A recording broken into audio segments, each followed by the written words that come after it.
ہو جاتا ہے وہ چیز بھی امپورٹنٹ ہو جاتی ہے اور وہ چیز بھی اہمیت والی ہو جاتی ہے۔ تو یہ قرآن کا تعلق اللہ تبارک و تعالیٰ نے رمضان کے ساتھ جوڑا، تو اس سے یہ بات سمجھ میں آتی ہے کہ رمضان المبارک کے اندر سب سے اہم ترین فرائض کے بعد سب سے اہم ترین عبادت کیا ہے؟ وہ قرآن سے جڑنا،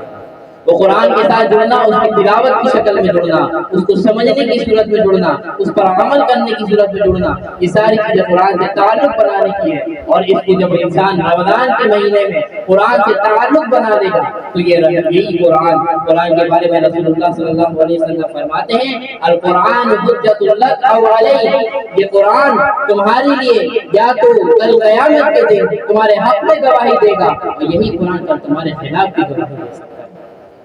اگر ہم نے اس قرآن کا ساتھ دیا، اس قرآن کی تلاوت روزانہ کی بنیاد پہ کی، خصوصاً رمضان کے مہینے میں، اور اس کے علاوہ بھی قرآن کی تلاوت کی، قرآن کے ساتھ زندگی گزاری، قرآن کے بتائے ہوئے طریقے کے مطابق زندگی گزاری، کل قیامت کے دن اگر اللہ تبارک و تعالیٰ یہ فیصلہ بھی کر دے کہ یہ جہنمی آدمی ہے تو قرآن وہاں پر آئے گا اور وہاں پر ہمارا سپورٹر بنے گا، ہمارا شیلٹر بنے گا۔ جیسے آج کوئی بچہ ہے، اگر کوئی بچے کو لڑائی ہو جائے، کوئی فساد ہو جائے، تو اس کا بھائی اس کو سپورٹ کے لیے آتا ہے، اس کا والد اس کے سپورٹ کے لیے آ جاتا ہے، اس کے دوست اس کے سپورٹ کے لیے آ جاتے ہیں۔ کل وہی قرآن مجید اس کو سپورٹ کے لیے آئے گا اور کہے گا اے اللہ، یہ تو میرا بندہ ہے، یہ تو میری تلاوت کیا کرتا تھا، یہ تو میرے مطابق زندگی گزارا کرتا تھا، آپ اس کو کیسے جہنم میں ڈال رہے ہیں؟ اللہ تبارک و تعالیٰ قرآن کی اس گواہی کو سنے گا اور اس کو جنت کے اندر داخل کرے گا۔ یہ وہ بندہ ہے جس کے اوپر جہنم واجب ہو گئی، لیکن قرآن کے ساتھ تعلق جڑا ہوا تھا اس کا، تو قرآن نے اس کو جہنم سے نکال کے جنت کے اندر داخل کر دیا۔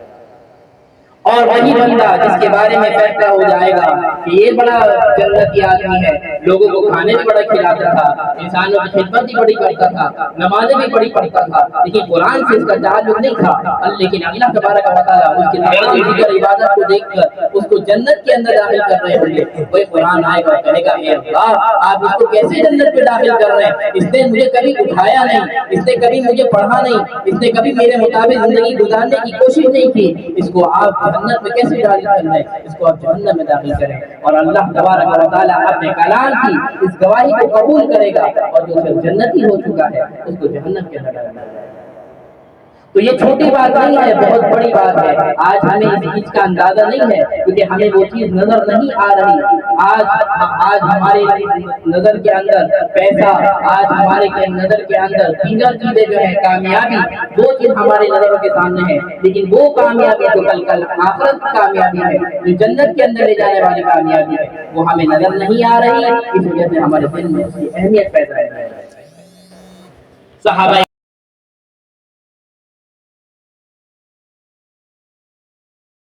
علیہ وسلم کی سنتوں پر یہ چل کر ہے، ان پر یہ انتظام رہتا تھا کہ اللہ کی نبی کی کوئی ادا ہمیں مل جائے کہ ہم اس کو فالو کرنے لگ جائیں، اس کے اوپر چلنے لگ جائیں۔ وہ اس انتظار میں تھے، وہ سنت کو سنت سمجھ کر اس کو کیا کرتے تھے، اور آج ہم سنت کو سنت کیا کر چھوڑ دیتے ہیں۔ تو سنت ہے کوئی مسئلے کی بات تھوڑی، فرض تھوڑی۔ سنت کو سنت کیا کہ ہم چھوڑتے ہیں، یہ تو فرض نہیں ہے، سنت ہے۔ تراویح کی نماز کے اندر کلام مبارک ختم ہوا، ہمارے شاگرد نے پورا قرآن مجید مکمل کیا، رسول اللہ صلی اللہ علیہ وسلم کے اوپر یہ قرآن مجید 23 سال کے عرصے میں نازل ہوا۔ اس قرآن کے بارے میں اللہ تبارک و تعالیٰ فرماتے ہیں کہ لو انزلنا هذا القرآن على جبل لرأيته خاشعا متصدعا من خشية الله، اگر ہم اس قرآن مجید کو پہاڑ پر نازل کر دیتے جو کتنا مضبوط ہوتا ہے، اس کے اوپر بھی اگر ہم نازل کر دیتے تو اس قرآن کی ہیبت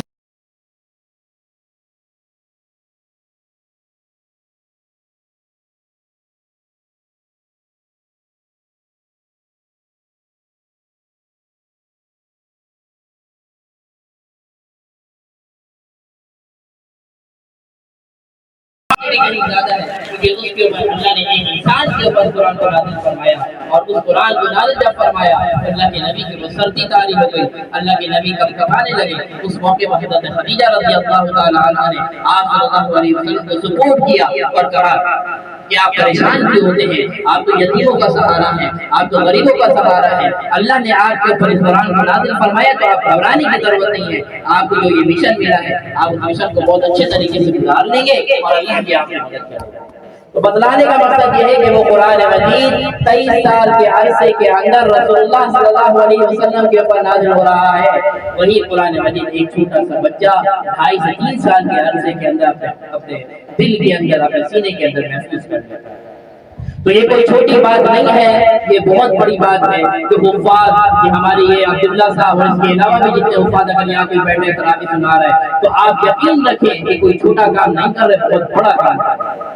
بہت بڑا کام کر رہے ہیں۔ آپ اپنے آپ کو ڈیگریڈ نہ کریں، آپ اپنے آپ کو بہت بڑا سمجھیں کہ ہم نے، اللہ تعالیٰ نے ہم سے یہ وہ خدمات لے رہا ہے جو رسول اللہ صلی اللہ علیہ وسلم کی خاص خدمت ہے۔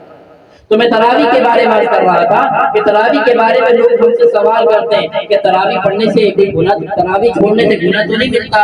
تراویح فرض ہے، سنت ہے، اس طرح کے سوالات ہوتے ہیں۔ میں کہتا ہوں تراویح وہ عبادت ہے جو جس کو اللہ کے نبی سے اور اللہ سے عشق ہوگا وہی انسان تراویح کی عبادت کر سکے گا، کیونکہ تراویح کے اندر 20 رکعت پڑے ہونا، گھنٹہ 1.5 گھنٹہ کھڑا ہونا کوئی آسان کام نہیں ہے، بہت مشکل کام ہے، یہ اللہ کی توفیق ہوتی ہے۔ اور تراویح کے بارے میں، تراویح کے حوالے سے میں کہنا چاہتا ہوں کہ ایک بہت امپورٹنٹ بات میں کہنا چاہتا ہوں کہ آج 18واں روزہ، آج قرآن مجید جب مکمل ہوا، لیکن تراویح مکمل نہیں ہے، قرآن مکمل ہوا ہے۔ تراویح آپ کی جب تک 4 آ جائے تب تک آپ کی تراویح آپ کی چلتی رہے گی۔ آپ تراویح کے اندر مختصر صورتوں کے ساتھ پڑھیں گے، قرآن مکمل کر لیا ہے، مختصر صورتوں کے ساتھ جو صورت آپ کو یاد ہے اس کے مطابق آپ پڑھیں، لیکن 20 رکعت روزانہ تراویح پڑھنا، میں یہ نہیں کہہ رہا کہ سنت فرض کی بات میں نہیں کر رہا، آپ یہ سوچیں کہ یہ وہ عبادت ہے جو رمضان کے ساتھ، رمضان کے ساتھ آپ یہ عبادت رمضان کے علاوہ کسی دوسرے مہینے میں نہیں کر سکتے، یہ بہت بڑی عبادت ہے۔ ایک شخص عمرے پہ آئے اور عمرے پہ جانے کے بعد وہاں جا کر فرض بھی پڑھے، وہاں پہ جا کر ساری عبادت بھی کرے، وہاں پہ جا کر دیگر عبادت کرے، قرآن بھی پڑھے، وہاں پہ جا کر نوافل بھی پڑھے، صلاۃ التسبیح بھی پڑھے، ہر چیز پڑھے، لیکن وہاں پہ جا کے عمرہ نہ کرے، وہاں پہ جا کے طواف نہ کرے، تو کوئی بھی شخص جو کھانے میں کھانا کھاتا ہے اور پینے میں پانی پیتا ہے وہ یہی کہے گا کہ ایسا بیوقوف آدمی ہے،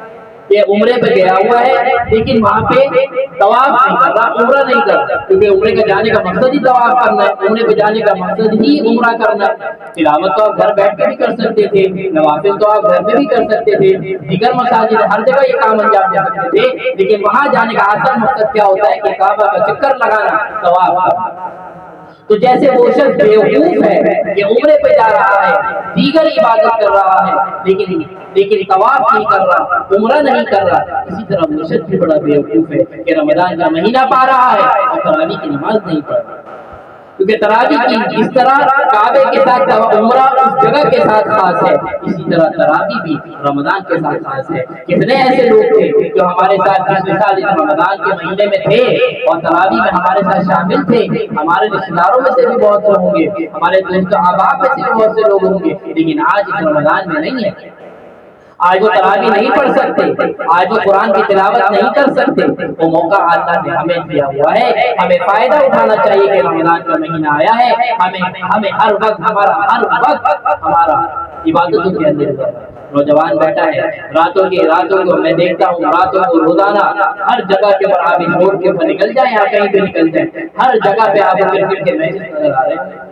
ہر جگہ ہر کوئی کرکٹ کے اندر مصروف ہے۔ ارے میرے بھائی، اسلام کرکٹ کھیلنے سے منع نہیں کرتا، اسلام دیگر کھیل سے منع نہیں کرتا، اسلام بتاتا ہے کہ یہ وقت درست نہیں،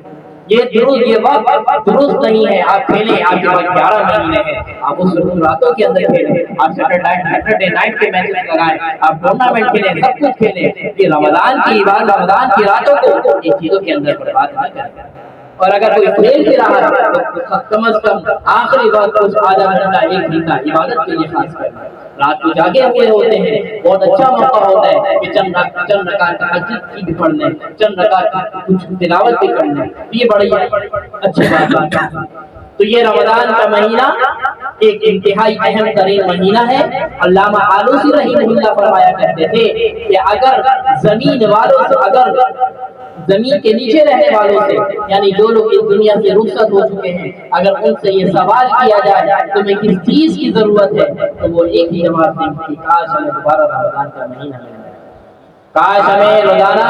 کاش ہمیں دوبارہ رمضان کا مہینہ مل جائے۔ وجہ کیا؟ وجہ یہ ہے کہ اب وہ قرآن کی تلاوت نہیں کر سکتے، جو زمین سے نیچے گئے ہیں وہ قرآن کی تلاوت نہیں کر سکتے، جو زمین سے نیچے جا چکے ہیں وہ تراویح کی نماز نہیں پڑھ سکتے، وہ دیگر عبادت نہیں کر سکتے، لیکن جو زمین کے اوپر رہنے والے ہیں وہ یہ سارے کام انجام دے سکتے ہیں۔ تو اس لیے فرمایا کہ وہ لوگ ان سے یہی سوال کیا جائے گا اور یہی کہیں گے کہ کاش ہمیں دوبارہ سے رمضان کا مبارک مہینہ مل جائے اور وہ ساری عبادت ہم دوبارہ سے کرنے لگے۔ تو ہمیں یہ موقع ہے، ہم زمین کے اندر آج نہیں گئے، ہمیں بھی زمین سے نیچے چلے جانا ہے، تو آج ایک وقت کو اہم سمجھے۔ جیسے اگر کسی کا امتحان ہونے والا ہو اگلے دن 2 دن کے بعد، تو وہ اپنے وقت کی کس طرح قدر کیا کرتا ہے کہ میرا کوئی وقت ضائع نہ ہو جائے، میرا وقت تیاری کرنا اور اس کے بعد امتحان کے اندر کامیاب ہو جاؤں۔ تو یہ وہی دور ہے، یہ وہی وقت ہے کہ انسان ایک بڑی اس کی اہمیت سمجھے اور اس کے اندر اپنے آپ کو عبادتوں کے ساتھ خاص کر دے۔ خاص طور پر اس رمضان کے مہینے میں اگر عبادت کی توفیق نہیں مل پا رہی، کوئی مسئلے کی بات نہیں ہے، فرائض ادا کریں، لیکن کم از کم اپنے آپ کو گناہوں سے دور رکھیں، کیونکہ اسی رمضان میں جب ہر عبادت کا ثواب 70 گنا بڑھا دیا جاتا ہے، وہی اسی رمضان میں گناہ کا وبال بھی اسی مطابق کیا جاتا ہے، اس کا وبال بھی اسی طرح ہوتا ہے کہ اپنے آپ کو ہر چھوٹے چھوٹے گناہ، سوشل میڈیا کا دور، ہر سب کے ہاتھ میں موبائل، پہلے لوگ ٹی وی دیکھنے کے لیے دوسروں کے گھروں پہ جایا کرتے تھے کہ کہیں VCR لگا ہوتا تھا تو وہاں پہ لوگ لگ جایا کرتے تھے، امیر سمجھا جاتا تھا وہ لوگ کہ جن کے گھر میں VCR ہے اور یہ ساری چیزیں۔ آج ہر سب کے جیبوں کے اندر ٹی وی موجود ہے، سب کے موبائل کی شکل میں ہر چیز استعمال کر سکتے ہیں۔ اپنے اسکرین ٹائم کو رمضان کے اندر ویسے بھی محدود کرنا چاہیے، انسان کے وقت کو کھاتا ہے، انسان کو کامیابی کی طرف نہیں بڑھا سکتا، یہ کم از کم رمضان کے اندر اسکرین ٹائم کو کم کرنا،